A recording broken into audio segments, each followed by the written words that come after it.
We up and running? Okay. Welcome to everyone here at the VFW on Orchard and those joining from home. I'm Tony Duvall. I'm the Chief of Police here in the city of Takoma Park. And we're here this evening because of some recent incidents of weapons discharges. One of them that was really scary, I know, for all of you. Having grown up here in the city, I can't imagine. When I found out that the rounds were found, I was feeding my daughter breakfast. So I can only imagine how an individual felt who found the bullet hole in her or in his house. I'm joined today by Acting Deputy Chief Sipperly. We also have Acting Captain Joseph Butler, who's over our investigative section. We have several of our staff members. We have Lieutenant Williams from our patrol section, Sergeant Mazzotti, who's one of the patrol officers who patrols this area. We also have our victim witness coordinator, as well as our new crime analyst. So they're here to answer questions. What we're going to do is we're just going to kind of give a brief overview of incidents that happened. Many of you know a couple days ago we had the shooting incident where we responded out. We canvassed the area. It was about 11:30, 11:45 at night.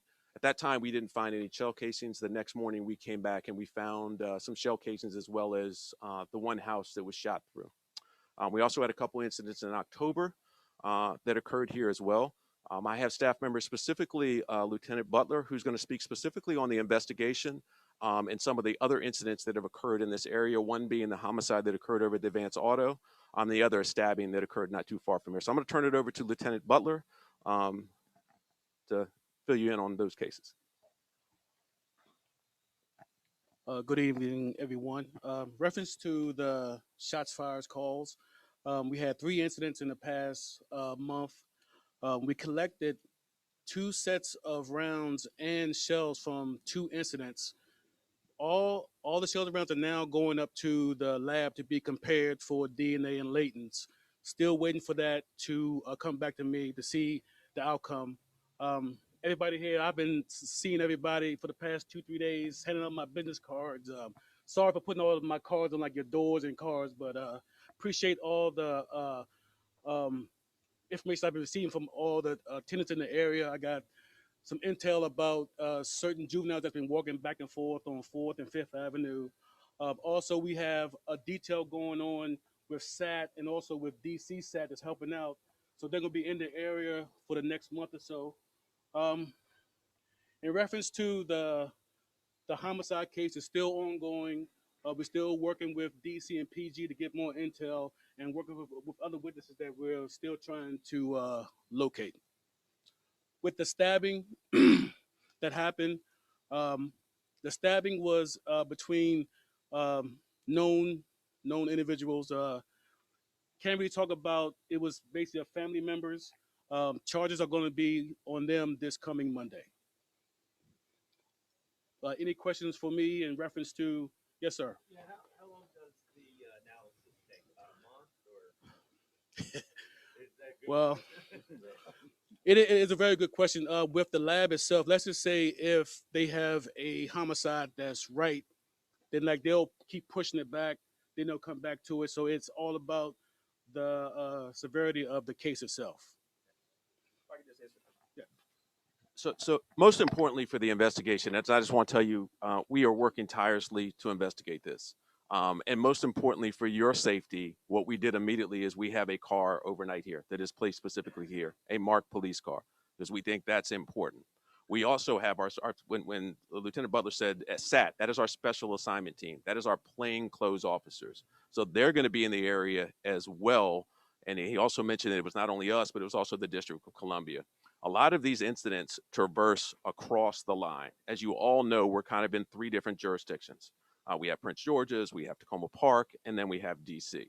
So we're doing everything we can to ensure that this does not occur again. If that's placing an officer here, visible, so people see us, we will continue to do that. Your safety is paramount, and our investigators are tireless. I would put them up against anyone else.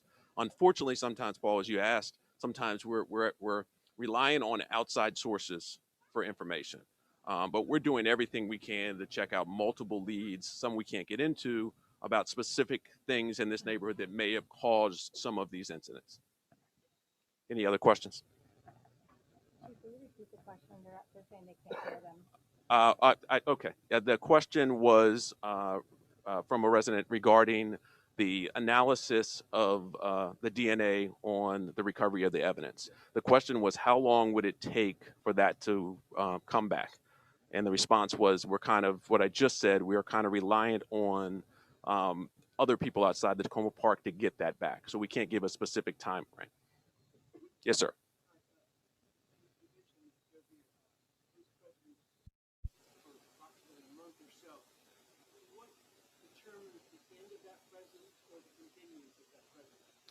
The question was regarding our presence here in this neighborhood and how long that would last. We plan to continue to have a presence here. We already had this area on what's called a directed patrol, where patrol officers frequently checked it throughout the night. At this point, until we feel comfortable that we have some type of lead about where this is going to go, we're going to put all of our resources here. So I'm not going to give you an end date, but we're committed to making sure that this community is safe, whether that's a month, whether that's 2 weeks, whether that's 6 months. It's all based on whether or not if we make a criminal arrest and we determine who was involved in this, that may change the outcome. Our goal is to ensure that you are safe in your community. Yes, ma'am.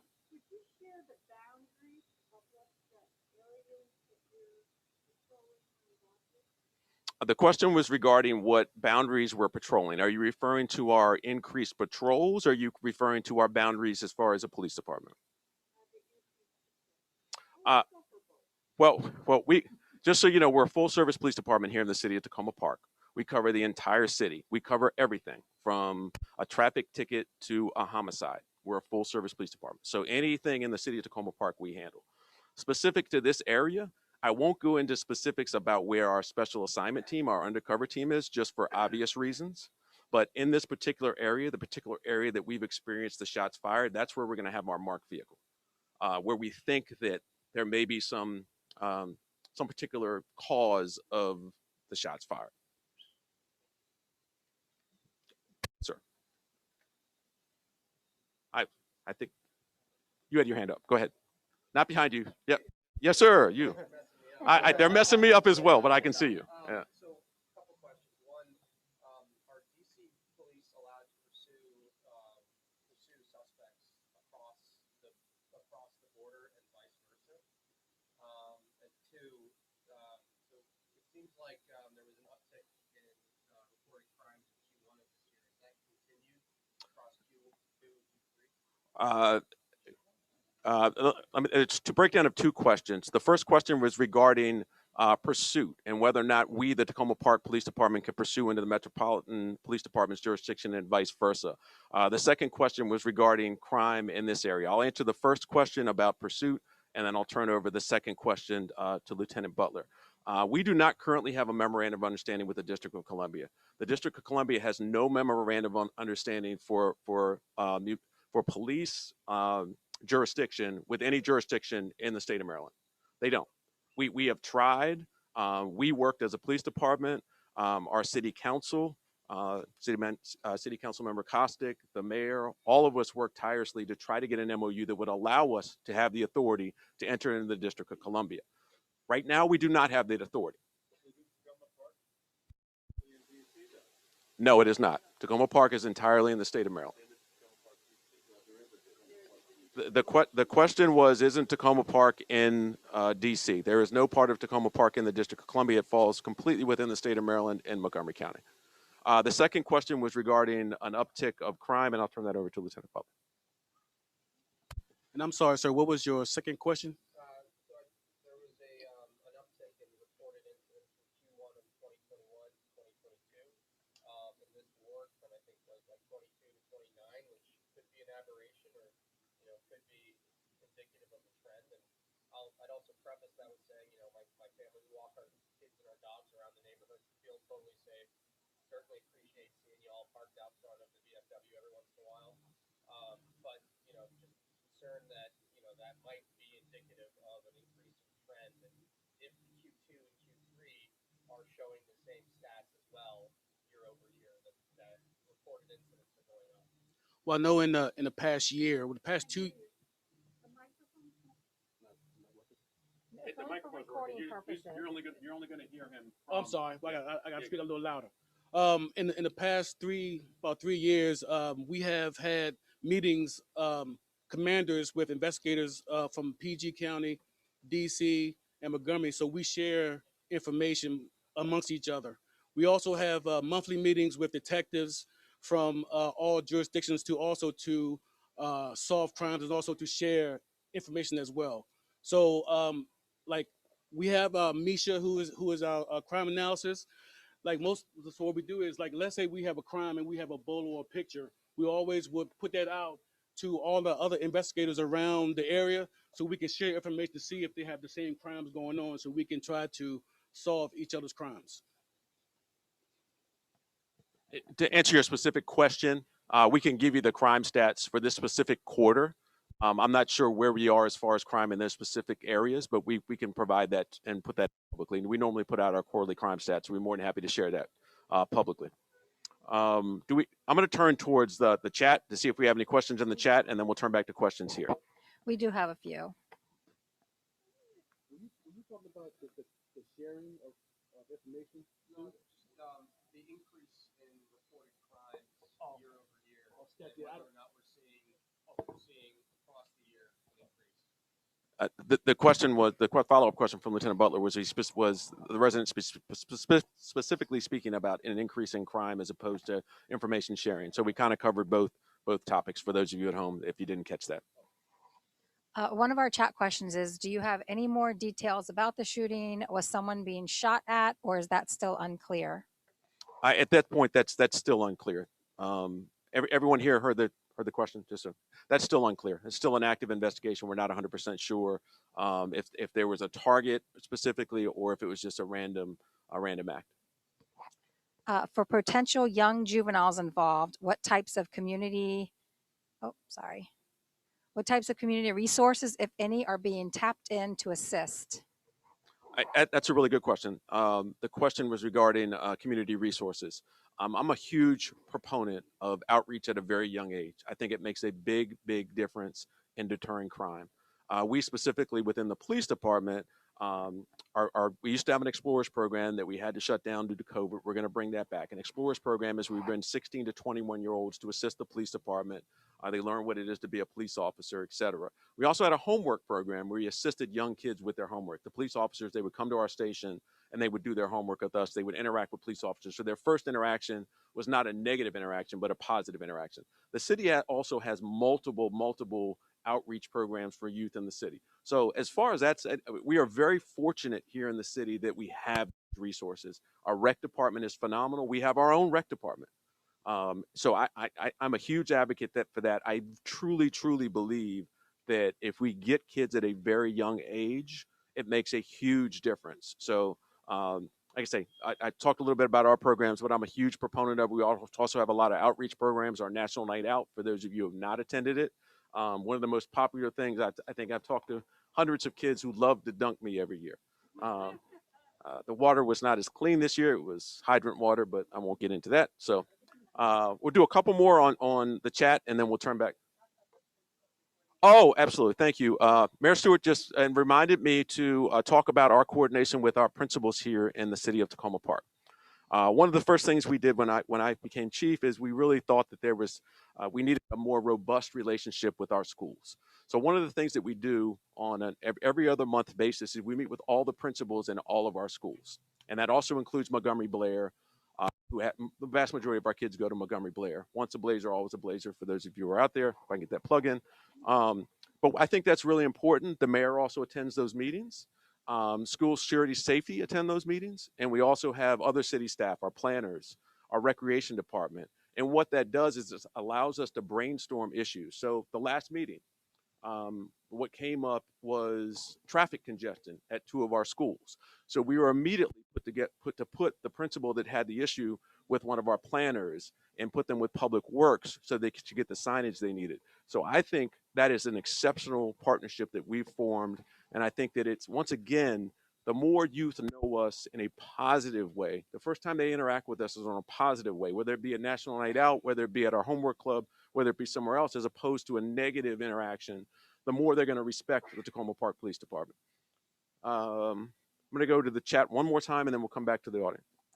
Do you have any information that indicates that the same individual is involved in both the mid-October and end of October incidents where the shots were fired? Um, I don't believe so. I don't believe there is. So there was evidence collected in prior incidents. So we're trying to analyze whether or not there's a tie to that. But at this point, there's no evidence that the incidents that occurred earlier were tied to these recent incidents. I'm going to turn back to the audience and I'll repeat the question. Yes, sir. Um, close. The question was, were the shells found in the same in both incidents? The response from Lieutenant Butler was in close proximity in both incidents.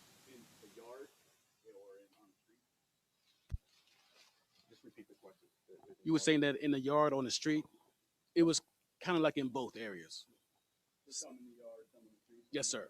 Yes, sir. Okay. Does the house? I appreciate you taking like a holistic approach here, and there's a wide audience here who might want to hear about traffic congestion and community outreach and things.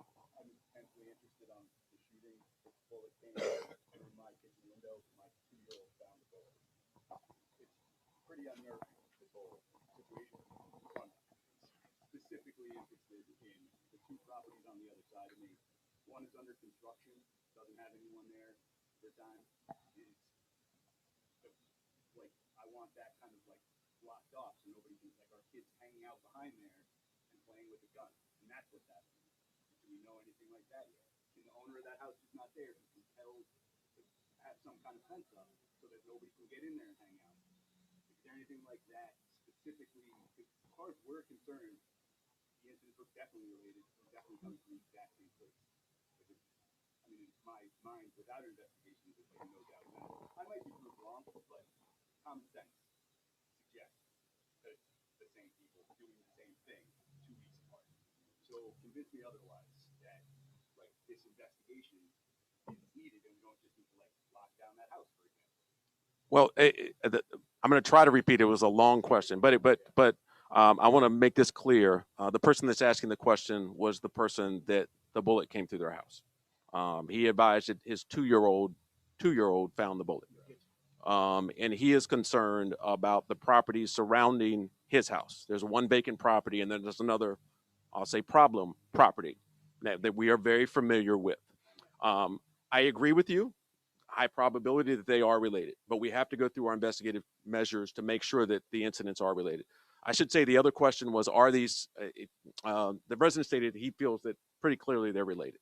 So to answer your question, we are vividly aware of the house that's occupied that you're referring to. That is a part of our investigation. The vacant house next door, we are in communication with the owner. He actually is assisting us with the investigation. I won't go into detail about that, but he is assisting us. As far as boarding his house up and so on and so forth, that is more falls under the code enforcement and so on and so forth. I don't believe the house is a nuisance and so on and so forth. That becomes much more complicated. But understand that house, both of those houses are a key focus of our investigation. We understand that one of the vacant house is one of where one of the incidents happened previously. The other house has had some issues. So that is an extreme focus of our investigation. We are keenly aware of all that, and that is a focus of our resources when we talk about trying to protect you and trying to make sure that you are safe. I can't imagine your 2-year-old finding that. To me, that's just as I said, my 11-year-old daughter, I was having breakfast with her, and it scared me enough. So I can't imagine that. But to be between those 2 houses, I can just tell you, you may not see some of it, but there's a focus on those particular houses. And I appreciate you doing this. No, oh no, not at all, not at all. I'm glad that you're here. I'm glad that people can hear from you. No one has a more upfront and real experience with this other than you. I mean that's a real experience, and I can't say enough how how sorry I am you had to experience that. That's not something we want to happen in the city at all. I grew up in this city. I've always felt safe in this city, and I don't want our residents not to feel safe in this city. Period. And that's our job to make sure that you do feel safe and you are safe. So, do we have?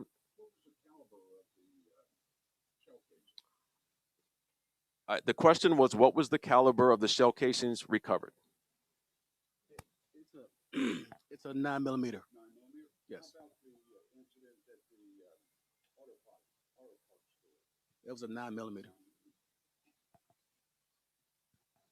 Just so you know, a 9mm is a common weapon. That's not a uncommon uh, bullet. Just you know. I'm going to turn again just to the chat, and then we'll come back to the audience. Is there anything we can do as residents to help you push for an MOU with DC? That's a really good question. The question was: is there any way that the residents can help an MOU with DC? You know, I think that when we talked about this, I talked to a couple people that are here tonight that talked about strategies and talks about ways that we could put pressure on the District of Columbia. I think there are a couple ways. We as Takoma Park are small in comparison to Montgomery County, Prince George's County, and other jurisdictions that have major crime issues along their borders. Major crime issues. So I think collectively, one of the best approaches we can have is collectively the Takoma Park Police Department, Prince George's County Police Department, Montgomery County Police Department, all of these jurisdictions that are adjacent to just Columbia all collectively go, not only as police department, but also as elected officials, and say, we need this MOU. It is critical. So we've had incidents that have occurred where we have an incident and it's 2 blocks into the District of Columbia and we can't pursue the individual in. Where if it were 4 blocks over and in Maryland, we'll be able to pursue them.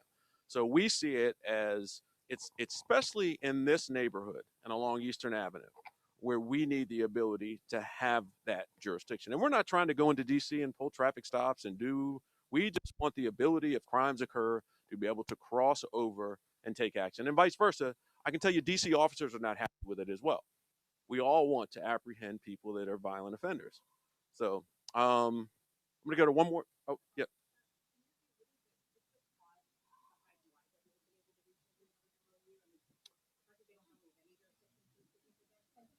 The question was, why do you think that what is the issue with getting an MOU with the District of Columbia? I don't know. We have memorandums of understanding with the Park Police, with Montgomery County Police, with multiple other jurisdictions, and I don't know what the resistance is. When I talked to former Chief Newsham, who was the chief at the time when we were negotiating the former MOU, it had gotten pretty far down the road. We had a draft.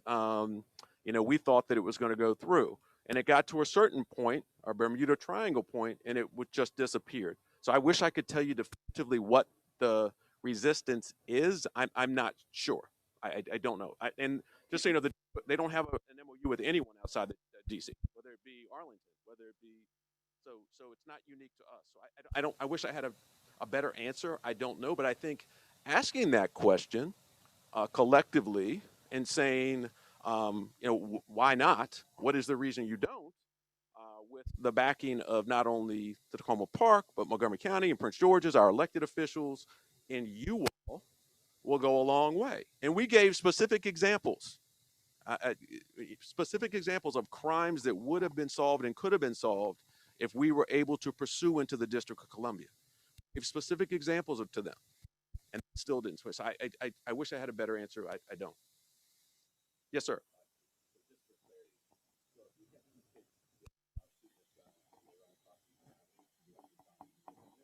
We cannot pursue them into the District of Columbia. I'm sorry. The question for the people at home was, if we see them and they see someone shooting off a weapon here and they run into the District of Columbia, can we pursue them? However, you can and have direct communication with DC to be able to. That is the question. Yeah, we do have direct communication with DC for fresh pursuit of and I have to be sure, but for felony incidents, we can pursue in a limited fashion. So I don't know. Yeah, so I don't know if so let me clarify that. So if it's not a felony incident, we can't. So I don't know. Somebody want to touch on that? If it's a shooting or crime or violence in progress that we observe, we can. But so let me give you an example. If we respond out, we see the individual shooting the gun, and they're running across, we can pursue them. But if we don't see it, you call it in and you see it, we can't pursue. Does that make sense? Is that better clarification? And I just want to touch on something that one of the residents said as well. We do have constant communication via radio with all of our allied partners. So we're able to get real-time information, but it would make much quicker response time if we were able to go into the District of Columbia. I'm going to go over here and then I'll come back. Yes, ma'am. So if we have evidence, say someone's camera captures act, and we show you the evidence, but they run into DC, are we able to show them the footage and what they track them, or how would that, or if you see it, would you be able to? The question was if I understand it correctly, if a resident in Tacoma Park captures an incident on their camera, their Ring camera or something else, and they give it to us, will the District of Columbia get it as well? What would normally happen is if we saw them run into the District of Columbia, we would share that with their investigators.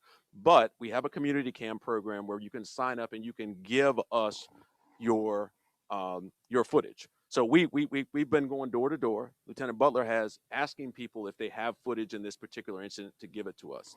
But that is the best thing we can ask is eyes and ears, whether it be you all calling us and giving us tips or whether it be your video surveillance. But we will absolutely share it. So if you're asking, we would normally share that with the District of Columbia, but you also could share that with them as well. Yes, ma'am. Yeah, no, so thank you, and I appreciate everyone thinking about the policing. It's really important in the MOU that doesn't exist. I work with the gun violence movement in DC. So I'm just thinking about, I did some outreach to violence interruption. There's a lot going on in the Lamont community. We had mass shootings on Kennedy. We've had mass shootings on, very close to us, but we live in this kind of like we're Takoma Park and we don't see what's happening literally less than a half a mile from us. There are mass shootings happening pretty regularly. You guys know that. And so I'm just wondering, I guess I'm speaking more to our broader community. You guys have some limitations on MOUs, but there's a lot of local work happening in Lamont, like 2 blocks from us, with violence interrupters. I have a list of the people who are working on it. There's local chapters. So I just want us to think, we're a community that likes to think about how we build some bridges, that there is work already happening to address some of the causes very close to our community. Understanding you have some very formal limitations, but I do think as a community we have some ability to think about there are people working very hard every day in DC who've been impacted by gun violence for years.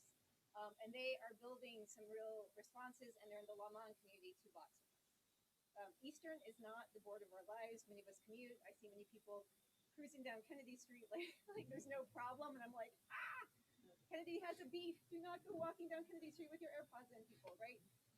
We need to, I guess I just want to appeal. You all are doing your work, and thank you. And you have limitations given how jurisdictions have been built, and would love to help you try to figure that out as a community. But I also want to appeal to our community. Are there things we should be doing that make us think beyond that we're Pinecrest and that Eastern is like all we can care about? We commute. This is our city. We need to care about the fact that gun violence has been an issue beyond our borders for a very long time. It has not just been the auto, right? If any of us, I track this stuff, so I just sort of wanted to appeal to us that in order to help you, I think we need to also think that there are things we can be doing as a community to address some of the causes and respect that there's a lot of solutions already happening. It was not necessarily a question, but a very good statement regarding participation with not only Maryland, but the District of Columbia, and speaking specifically about incidents that happened not too far from here. Those communities are plagued by gun violence, which is not unique to this neighborhood. Which is not does not occur here in this neighborhood. Now, we've had this incident, but that's a norm for them.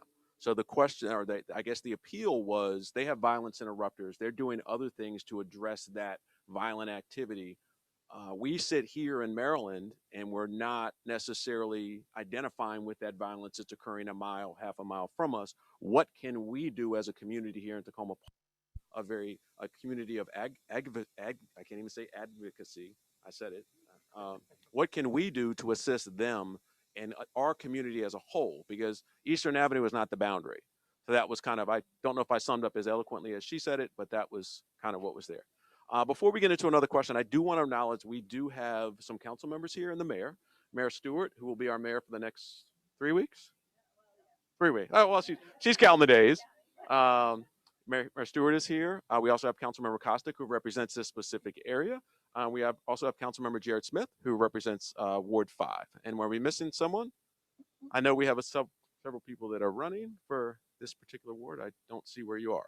So, Randy Gibson is here. I also saw Alex Hayden and I saw Mimi Diaz as well. So welcome to you all. Thank you for coming.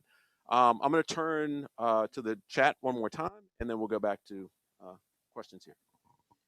From the October police report on Pinecrest shootings, it appears that the illegal activity is happening in and around the vacant house on 4th Avenue.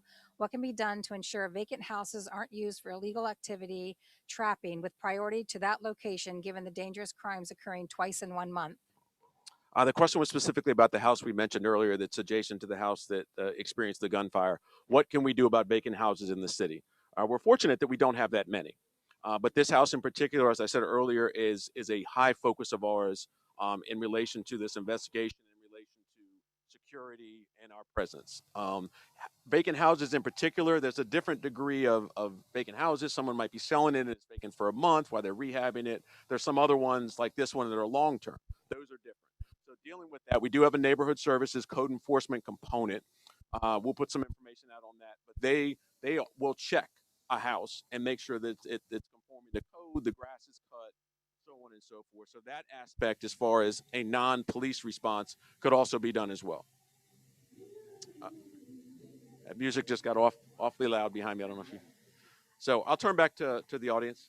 Do they have any questions here? Yes, ma'am. I'm with the VFW, and I just said, what's going on with the shooting before there? We've had an uptick. We had an attempted carjacking in the parking lot, and then there was music equipment in a car on 4th Avenue that was stolen. And to us, that's an uptick just in crime, because we've been here for decades, and as far as I know, we haven't had any real problems. So what do we do about that? The question was from a member of the long-term member of the VFW, and it was about an uptick in crime. And I'll touch on two incidents. One incident was a theft of some stereo equipment or radio equipment. The other was a carjacking. I cannot say this enough. That carjacking was not reported to us. If an incident happens, we need to know. That's how we allocate resources, especially as something as serious as a carjacking. It may have had some relation to this incident. So if someone, please, please, please call us. I can tell you right now, all of my officers are going to be respectful. They're going to come out. They're going to treat people with respect. I know there's concern about calling the police for certain issues and so on and so forth. I will 100% assure you that any service you're going to get from the Takoma Park Police Department is going to be professional and is going to address the matter in which you're calling them. We're not looking to delve into something else. We will address the matter. So to answer your second question is about an uptick in crime. We have the crime stats. We'll put them out specifically. We are very, very, very transparent about what we put out as far as crime in the city. We put it out in our annual report. We're doing it quarterly now. We also put out data regarding our arrests, the demographics, background of individuals. We're very transparent. We're not hiding anything. Good, bad, or indifferent, we're going to acknowledge it. So I don't know specifically. I know the problem is when you experience a crime and you're not accustomed to it, it does seem like an uptick, but sometimes it's not always indicative of an actual uptick in crime. But we're more than happy. I'm going to make sure that anyone that's on Kathy's distribution list, my assistant Kathy Plevy, if you're not, we can walk you through how to do that. You will get the crime stats and you'll be able to see them firsthand, specifically to this area as well. Any other questions? Yes, ma'am.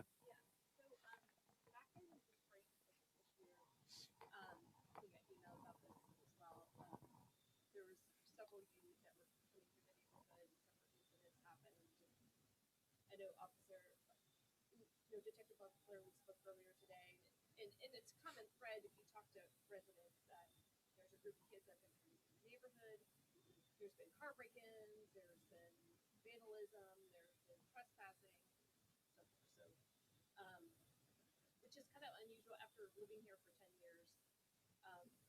Break-ins here and there, but in general, it's a pretty safe neighborhood. So, and I know there's discussion about whether these group of kids are linked to that incident. I know the one video that Daniel posted and shared was, you heard the pop, pop, pop. And I was, the 2 Saturday nights that those incidents occurred, this past Saturday and then 2 weeks ago, I was sitting in my living room and I literally jumped out of my seat and knew that was right at the same place. Both times. Daniel's video seemed to, at the end of the video, you hear kind of giggling in the background. indicating it's got to be some kids. So now going back to May, we have these incidents happening. Police are contacted, videos are shared, so forth. And now we have an escalation potentially. You know, we're still trying to figure it out. To now we've done break-ins, we've done car theft, we've done this, and now we're at gun violence. So my question is, um, and I think actually we met with Lieutenant Poole back in the summer or spring about these incidents occurring, and um, at the time it was kind of like, all right, what can you all do? And we knew the kids were living, you know, just across in DC, a few blocks away. And because of the current law that under 13s can't be arrested, that essentially your hands are kind of tied. But then what happens is there's no intervention, there's no accountability, and hey, I can get away with whatever the hell I want to get away with. And now it's gun violence. So my concern is, what can we do from the start when we see these crimes occurring to prevent the escalation? It's like, what are we doing about prevention of like this, the next steps? You guys don't make me easy to repeat these questions. I'm like trying to sum that up. Unfortunately, it's the way it works on. It's not gonna. Yeah. So it's the question was there seems to be an escalation of incidents, and the incidents have occurred to be escalated and seem to be related to the same juveniles, many of who do not live in Tacoma Park. You mentioned a new law that does not allow us to charge individuals under the age of 13. That had nothing to do with us. That was a new law. But I think we go back to the earlier comment from the resident. We have to start very young with intervention, whether it's violence interrupters, whether it's those of you who remember Marion Barry, say what you want about Marion Barry, but his summer youth program made more of a difference for more youth in the District of Columbia than anywhere else. That would be a great program to have here. Those of you who aren't aware, there was a public safety task force that was put together about a year ago that came up with several recommendations. And a lot of what they talked about was exactly what we're talking about. How do we steer youth away from these type of violent activities? I truly believe if you give them a positive outlook, a job. So during the summer, you're off. You have nothing to do. What are you going to do? You're going to get into mischief. But if we give you a job where you feel fulfilled and you're getting money in your pocket, you're less likely to commit crime. You're also, a lot of these families are destitute and they can't eat. A lot of times, theft from autos are related to people that are doing it so they can eat. So I think to answer your question, I think that it's when we talk about a holistic view of public safety, it doesn't just involve police, it involves a whole bunch. It's a village, and it's gonna take the violence interrupters. It's gonna take the recreation department. It's gonna take all of these things to bring programs that stop kids from being involved. Now, the question about what do we do when we find these kids is more difficult because a lot of times we find that the parents in the house are not the best role models. So it creates a difficult situation. Um, we're trying to work through this, and it complicates matters that a lot of these young kids live in the District of Columbia. But I think that I can't stress enough, and it's not a quick fix by any means. But the more programs we have, the more opportunities we have, the less likely kids are going to be involved in criminal activity. I'm going to go back to the chat real quick, and then I'll come back to you guys. Why wasn't there a community police alert after the first and second gunfire events? We had an incident on, I believe, October 14th and 15th. I think it was one that didn't get a community alert. That was on us. We didn't put it out. We're not perfect. We missed that one. Kathy is our PIO. I missed it. She was out that weekend, and we didn't put it out. We acknowledged that. We did an addendum and advised the community. I will tell you this: not all communities put out what we put out. We want you all to know what's occurring in the city. And that's why we do that. But we're not perfect. We make mistakes. And as I said, good, bad, or indifferent, we're going to acknowledge it. That was on us. We didn't get it out. It was brought to our attention, and we put it out in an addendum. We try to do as much as we can to let you all know, but we're human, and stuff happens. I haven't gone to you, right?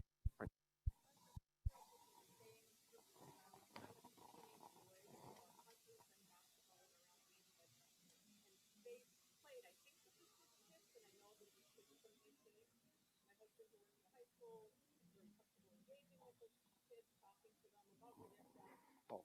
I guess the question is, so are there ways for the police to engage with them in a positive way? Because again, my kids have played basketball, I think, with these groups of kids with no incident. Yeah, I think, I've seen it come a lot coming through. We haven't had any direct incident with them, and engagement has been respectful. And again, my husband, who actually used to work in gang and violence prevention, engage them in a positive way and be talking to them. So I just wonder, like, to what extent the police see them, like, are there ways to engage with them positively? Because they are quite particularly mixed experiences with these kids. I think my 16-year-old has played basketball with me in the neighborhood. The question was about kids that play in the neighborhood, specifically kids that the resident in questions, kids have played with and interacted with, and whether or not we engage them. All of our officers that are here always engage people. We talk to people. I mean, I can't say enough about when we come up to people, we talk to people, especially young people. The day doesn't go by that I don't talk to a young person. I was having a shooting. We have a basketball thing in the community center where you can shoot and try to score. I just had a competition with three kids yesterday. That's the type of positive interaction we want to have. So we're not just going to drive by kids. We're going to interact with kids, and a lot of kids don't like the police. And the more they have positive interactions, the more they may like the police. I think our officers are well liked. I mean, we're pretty friendly. Look handsome. Look beautiful. So I think we're approachable. But that's a good question. I think a lot of times police departments are kind of standoffish, especially against certain people, and that's not what we expect here. We are, we're always engaging, and that's the goal is to, I can't say this enough. I don't want the first interaction that our youth have with a police officer to be us locking their mother up or locking them up for a stolen bicycle or something like that. That's just not what we want. So, um, you know, we also so there's multiple things that benefit from that. Not only benefits us, but it benefits them. Do we have any other? Sir, you had a question. Yeah, could you go into, you mentioned the issues that have gone on in the neighborhood that may or may not be related. I'm just wondering if you could go into specifics on what those other issues have been that may have led to the firearms dispute, or that might have been indicative of something that we should be looking out for. The question was about what there. It was mentioned earlier about similar incidents or incidents that led up to this shooting. Let me be clear. We don't know that those prior incidents were involved or were led up to. We don't know that the people that were involved in that were involved with this recent incident. Let me be clear on that. But we have had similar incidents that Lieutenant Butler spoke about earlier. For those of you are keenly aware, we had a homicide at the Advanced Auto Parts. We already had the stabbing that Detective Butler spoke about earlier as well. What we've had is similar mischief, kids trespassing in backyards, theft from autos, vandalisms, those type of activities that are a lot related to the suspects are young juveniles. So that's the type of activity that we've seen, and a lot of it is kids coming over from the District of Columbia and then going back over into the District of Columbia quickly after we respond. We can actually see them as we respond. So a lot of that is the type of activity that I think she was referring to. Do y'all have access to ShotSpotter? We do not have ShotSpotter here in the city of Tacoma. But the question was, do we have ShotSpotter here in the city of Tacoma Park? We do not. It's technology. And DC wouldn't make their data available. Anytime we would ask DC, they would provide us their data. We do not have ShotSpotter here in the city of Tacoma Park. To be honest, we don't have enough incidents to justify purchasing it. To be honest with you. A shot spotter is technology that when shots are fired, it alerts the police department and it also triangulates where the shots are coming from. So it allows for a quicker response. DC has it. DC has, as people have mentioned, um, about half a mile from where we're standing, there are multiple gunshot incidents. So I bet their system actually gives coverage overall for the park, the way the microphones are set up. um, I don't think the statement was he thinks that their coverage covers Tacoma Park. I don't think so. I'm familiar with the technology. So it's not as easy as real time. It goes to their dispatch center. It's much more involved than just. Right, Um, if they pick up something in Tacoma Park, which they have, like they picked up stuff in Spring Park over there, they don't call. They don't call y'all saying, yeah, we might have had a gun discharge in Spring Park. if there was a shots fired in Spring Park, we would hear about it. I guarantee residents would call us. But if you're talking about whether or not we can utilize that technology, That's a little bit more difficult to try to get an adjoining jurisdiction that doesn't even have an MOU with us to share ShotSpotter data or call us. So I understand what you're saying, and practically you should think that would work. Once again, if we're comparing the call volume that we get where we're sitting compared to the call volume that we get 3/4 of a mile from here, it's night and day. Yes. There's a lot of people that, if you follow this stuff online, track all the shot spotters. Like they posted immediately because of transparency issues in the District of Columbia. They felt like the police weren't telling the truth. So there are a lot. If you would like to know every single shot, it is online. There are Twitter feeds that do it. And so they don't pick up Takoma Park. So I just want to, this here is not picking up Takoma Park as we talked about. I'm going to turn to the chat and then we'll go back here. Oops. Sorry, technical difficulty. We'll go to a question here and then we'll come back to the chat. Yes, ma'am. How did you hear about the last incident? How did the police department hear about it? Because I heard the shot. I was on Eastern Avenue and I go, is that a gunshot? And do I call Takoma Park or do I call police? We received multiple calls, people that gave their names and anonymous callers, multiple calls on the last one. I'm sorry. Let me repeat the question. Let me repeat the question. The question was, how did we receive the call on the last shots fired? And the answer was, we received multiple calls from residents here in the area. I'm sorry, the lights. Is that you, Alex? I can't see with these lights. They're really bad.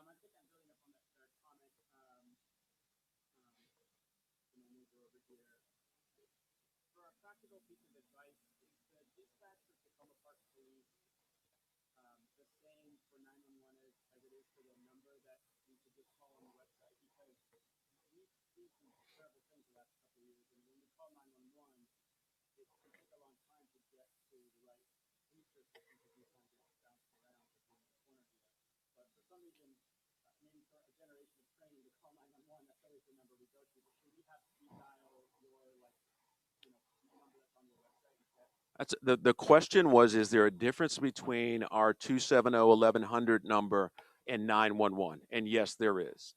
270-1100 will go directly to our dispatch. So you get our dispatcher. If you call 911, and unfortunately this is an area that sometimes gets confused, and believe you me, we're working on that. If you call 911, it's going to go to the Montgomery County call center. Montgomery County is going to take the call and transfer it to our dispatcher to dispatch. That is the way it's done throughout the county in every district. So we're treated kind of as a district. So if you're in Bethesda, the same thing is going to happen. If you call 911, it's going to go to a call taker. They're going to relay the information to a dispatcher.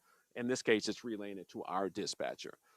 As far as providing clarity, I sometimes when you get Prince George's dispatch because of where you are on a cell phone, it could cause confusion. I can't stress enough, if you think that you are in an area that's going to happen, call the 270-1100 number. You're going to get us directly. If you think you're in an area that there may be some confusion about what jurisdiction is going to come, call the 270-1100 number, and all that information we can push out. We will respond immediately, and we will contact the appropriate authorities if fire rescue and other entities need to come. But ideally, we would want you to call 911 for emergency situations, because also fire rescue may need to be called, and so on and so forth. I'm not sure what time it is, but One more chat question. yeah, we'll go back to the chat. I just want to make sure we can get everyone's questions in. Structurally, how do we make our neighborhood less attractive to crime and cut through traffic? What department within the city is responsible for urban planning, and is this an issue on their radar? Well, I think that to answer the second part of it, do you really want to make your neighborhood less inviting for other people to come in? I would hope not. But criminals, yeah. So, but regular people, I don't think we want to close off. I don't want to close my neighborhood off to other people coming through my neighborhood. That's not something I want. And the first part of the question was, Structurally, well, that was that one. what can we? I think it was what can we do? Department within the city is responsible for urban planning, and is this issue on their radar? We have a planning department within the city of Tacoma Park, and I know that they do a global urban planning assessment. I don't know in particular if that issue that of egress and so on and so forth is on their radar. I don't think it's on their top priority to eliminate once again people from coming into neighborhoods. I grew up here, and I think we pride ourselves on having people from other neighborhoods walk through your neighborhood. And just because someone's walking through your neighborhood does not mean that they are committing criminal activity.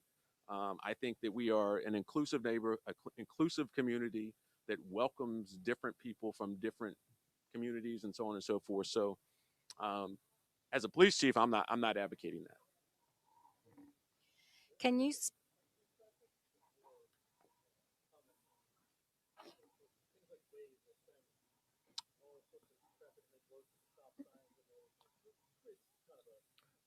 The the follow up question from the resident here was more referring to I thought the question was referring to pedestrian traffic. If you're talking about how do we cut down on pass through traffic, that's another story. And I think that the planners are working on that, so we don't have a lot of redirection of traffic through various neighborhoods, because we have various neighborhoods in the city that get a lot of overflow traffic.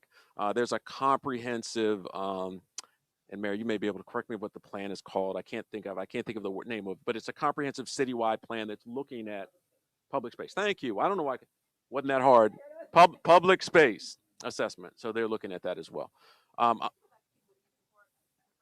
If there's lighting issues though, if there are certain streets where, you feel like we need better lighting, that is something that we can address with TEPCO and in the city. So just to get back to like agree with what the chief said, but just sort of like structural issues, if you feel like you live in a street or you're walking and you're like, there should be better lighting here.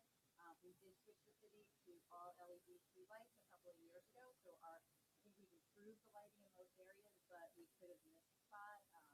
So that is something we can add more streetlights. the follow up from Mayor Stewart, who just added a response to the question for you at home, and specifically about if you have infrastructure in your neighborhood, if the lighting is not sufficient, if you have sight lines as far as our bushes in certain areas as you're walking, don't hesitate to reach out to us. We also upgraded all of our lighting in the city to LED lighting, which greatly enhanced the lighting throughout the city. So that was a comment for those of you at home from Mayor Stewart. I'm going to turn it over to Lieutenant Butler to talk about our home security surveys, just because I'm been talking so much. Through our agency, we have a program that also will come out and give you a free home security survey. Most times, it's probably going to be either me, Lieutenant Williams. I actually have 3 officers that just got certified, and I have 2 more going in January, I think. So what we would do, we would come out and just tell you how you can make your home safer, like trimming bushes, putting in alarm systems, lighting, just to make your house look like it's secure. And we would do the cheapest way possible, and also um, sometimes even with that form, you can actually get it to your insurance company, and they would give you a discount on your homeowner's insurance. And also, I want to thank Mr. Wheeler. I came to his house that day, and him and his wife they treated me with so much respect and say thank you, because if I would have had woke up and my daughter or son would have found a bullet in the kitchen, I would have lost my mind. 'Cause I love kids. But thank you for the respect that you showed me and the hospitality. And I'm gonna do everything I can to do to solve this crime for you.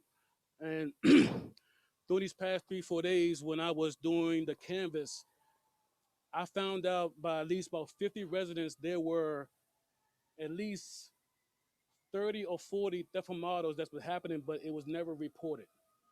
So please, I understand that during these days you don't want to call, but please call us so we can track every incident. We can put resources where resources need to be, so we can start solve these smaller crimes so no bigger crimes can actually occur. Thank you. So our patrol commander, Lieutenant Cindy Williams, is here, and she's just going to speak on a couple things. Good evening. I want to address one of the things that you said about when you heard the shots, and I want to reiterate, don't assume that someone else didn't hear it, because if you don't call and you're like, oh, well, they had to have heard it, I guess somebody else will call. But The probability when you have multiple people call is, you'll say, well, it sounded like it came from my, behind my house. And then this neighbor will say, well, it sounded like it came from 2 streets over. And it helps build the actual location. Our job is to confirm or negate something happened. That's what we get paid for. We go on calls. You call us, we go. Whether or not something comes out about it, that's our job. We come. So, and just, please don't feel like, oh, it's a bird. Oh, I heard something. Maybe it was a firecracker or whatever. That's our job. And please don't hesitate to call. That's what we do. So I can give you an example. One night we had a shooting a couple years ago, and I was working nights, and it was about 5 o'clock in the morning, and I heard the shots. And where I was sitting, I said, "Oh, sounds like Silver Springs. Get ready to go deal with something." 2 minutes later, our alert tones, and it was our shooting, and it was totally on the other side off of New Hampshire. And I was like, "Oh, that's ours." So you just never know, like the way the sound, the shots come, but it helps when, because things travel different at night too. The sound, it goes farther because there's less cars and less people out.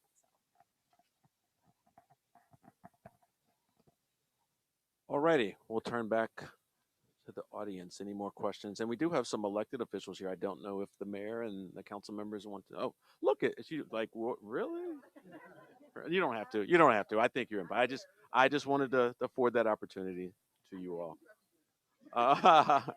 Well, we always seem to accent each other because sometimes like remind her about it, and she's always catches what I don't catch. So, and I just want to be very clear from our police department perspective. The support from the mayor and the council has been tremendous, and I think that partnership leads to a very good police department. Before I got here, they did, for those of you who are unaware, the city council did a resolution on exactly what they expected from their police department. They spelled out from A to Z what they expected. If you have not seen it, I suggest you go to the website. That's what led me to want to come here because of that resolution. So we'll do a couple more chats and then we'll take a couple more here if there are any more. Can you speak more to efforts to confiscate or deter guns? We do everything we can in our power to make sure that guns are off the street. Everyone knows that the proliferation of guns here is crazy.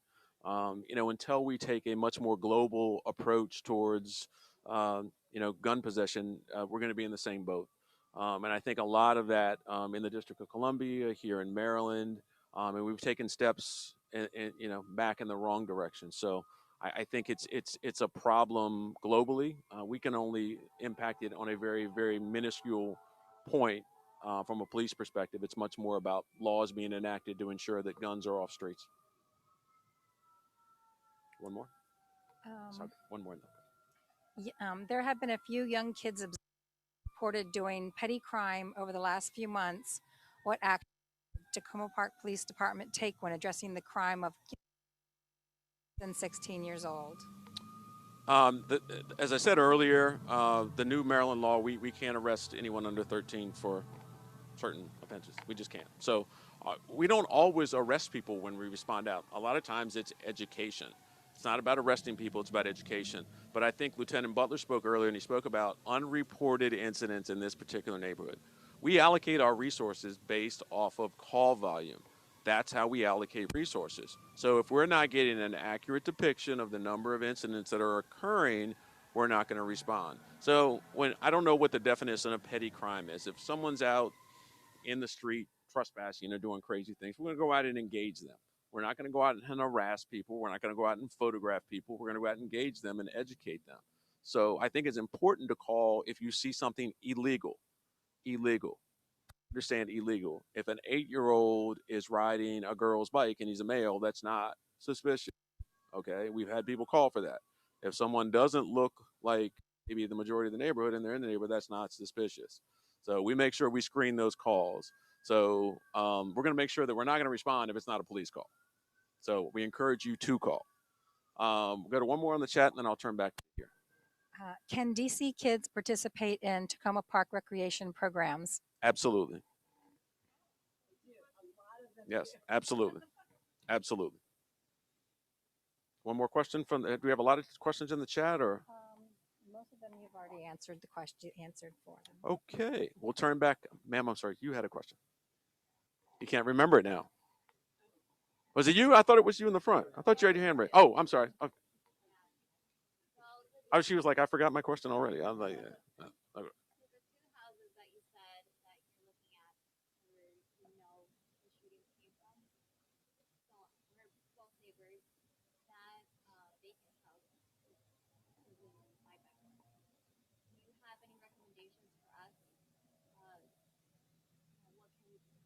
I think anytime you see suspicious activity in the house, obviously it's a vacant house. So if someone's there, they shouldn't be there. Um, if you call us and it's us there, we'll let you know it's us there. But if you see people in the house, please call us. If you see activity in the house, call us. We'll come out and check it out. And if it's legitimate, whether it's a plumber coming there or whether it may be us there. But I highly, highly, highly encourage, especially with that house, if you see suspicious activity, call us.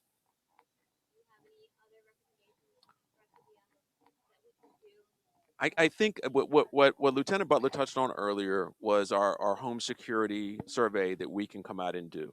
I think that's beneficial. Anyone that has not had that done, I recommend that you do that.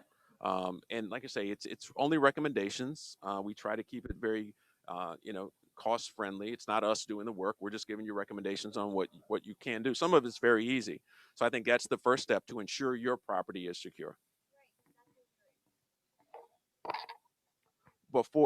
Before you leave, connect with Lieutenant Williams, and she'll connect you with that resource. And I don't know. I'm sorry, I didn't repeat the questions for you at home. And I think the question was, what can we do about the vacant home on the vacant home in question, and what can we do to secure our own property? Yes, sir.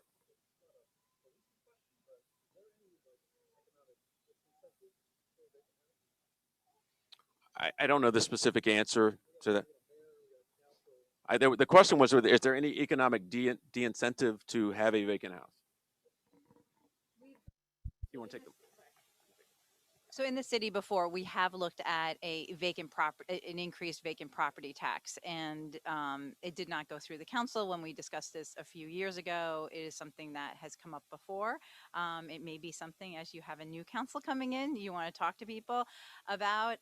We have, as the chief said, our neighborhood services that does do a close look at particularly vacant properties, but yeah, I mean, I do think that is something that I would encourage the next council to look up at again.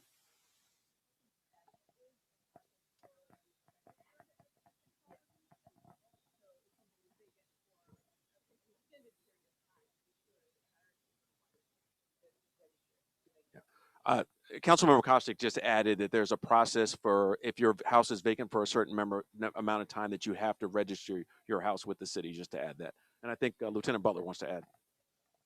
And also, in reference to the owners of the vacant house, I am in constant contact with them now currently. So I just want everybody to know that they know what's going on, and things will be fixed. Thank you.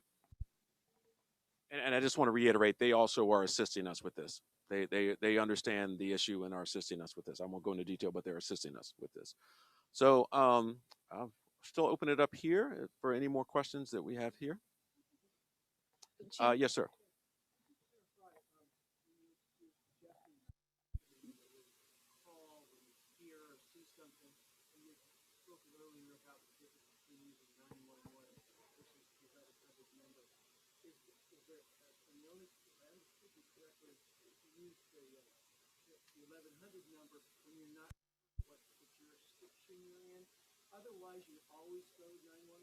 No, the question was well, again for clarification regarding the 911 system and our own number here in the Takoma Park, our 270-1100 number.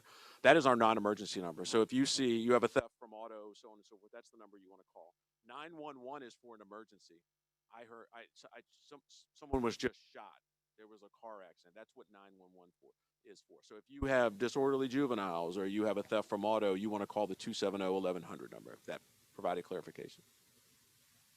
I wanted to go back on something real quick. Oh, also 911. When you use 911, if it's an emergency, if there's a disconnect, your number it kind of places your GPS so we can, they can call you back if there's some kind of issue with that. So I always like to use this analogy going back to reporting crimes.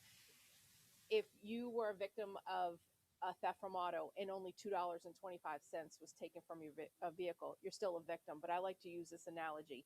That same person could have went to a neighborhood over and broken into another car and took someone's tools. That's their job. That's what they do. They took all their tools. Now he's lost his job. He can't go to work. So that's what I compare it to. Just because it's $2.25 for you, it could be someone's whole life, because that's the work they do. So it's important to report those type of things, because yes, there may be a common denominator on why someone steals from someone, but you know these it's just as important for the victim, regardless of what the value is, because it becomes an escalation. So that's why we do want people to call us, and like the chief said, it helps with reallocation of resources. And if it just really helps, and then you can see, really, is there an uptick or not, or is this just rumors that all these cars are broken into, or just people like, oh, well, we don't know about it, but your neighborhood might know about it. Then the police aren't doing anything. Well, if we don't know about it, it's kind of hard to work on it. So we always encourage people to call.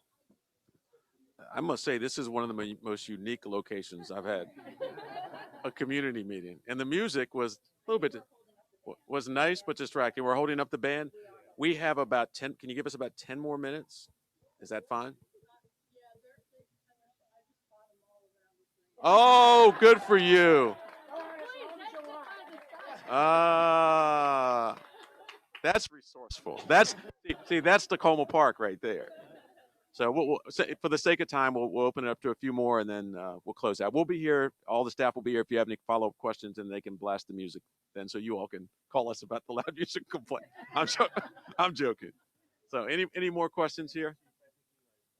Okay. All I see is your white light. That is literally with this light. I have a question, but I just gotta say personally from our experience, if you're within 1 block of Eastern, like Alex was saying, if you call 911, it can take a very long time before you get to the tow car, if at all. When my wife, the legal situation a couple years ago, right at the corner of Eastern, that DC police came, so it was probably a half hour after the crime happened. So I knew the tow car was there. So personally, I mean, I'm probably gonna have that 1100 number in my phone. If something happens in that specific area, it seems like that would I can't stress enough, if you're experiencing that you are beginning the runaround. The question was again about 911 and calling and not getting directed to the right resource. If you're sure you're in Tacoma Park and you have experienced that problem previously, call our 301-270-1100 number. 301-270-1100 number, and that will get us directly. And you will know that you will get the Tacoma Park Police Department. Also, it's helpful when you call, if you get Prince George's County Dispatch or DC Dispatch, this incident occurred in the city of Tacoma Park. I need Tacoma Park. That's also helpful as well. And that eliminates that component. We're hopeful that through new technology that is eliminated. But right now, obviously, people are still experiencing that. So, any other questions? I'm going to open up to any of my staff here that haven't added anything. If they want to add anything, as I said earlier, we have Sergeant Muzzati, who's the midnight patrol sergeant over there. Lieutenant Williams has also already said a few things. You've heard from Lieutenant Butler. We also have Acting Deputy Chief Sipperly. I'll turn it over to him, put him on the spot, just say something.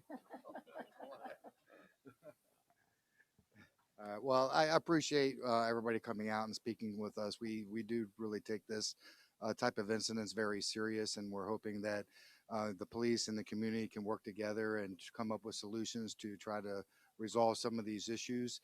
And I can assure you, all our police officers and crime analysts and victim witness coordinator, we're all out here to serve you and try to make you as safe as possible.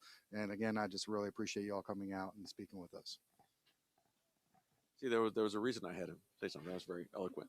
Well, I just want to reiterate what he said. The staff members you see here, we have civilian staff, we have our sworn staff. We are a team, and like I say, the first thing I started out with is our goal is to ensure that this does not happen again here, and we're going to allocate the resources to make sure we're doing everything in our power to ensure that you or any other resident do not have to experience your 2-year-old finding a bullet in your house. That is unacceptable anywhere. I don't care where you are. So we're going to do whatever we can to do that.